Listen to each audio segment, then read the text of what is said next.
How to make private server in Roblox. First, open Roblox and find the game you want to create a private server in. For this example, I'll choose Rivals. Click on the game, then go to the Servers tab.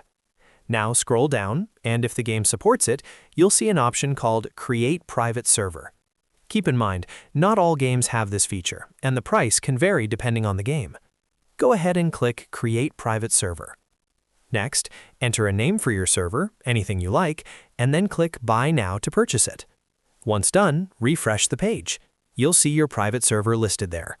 Click Join to enter your server. If you want to manage who can join, click the 3 dots on your server and select Configure. From here, you can allow friends to join, invite specific players, or even disable joining completely. One important thing to remember: private servers are usually a monthly subscription, so you'll be charged regularly. If you don't want to keep paying, make sure to turn off the renewal. And that's it.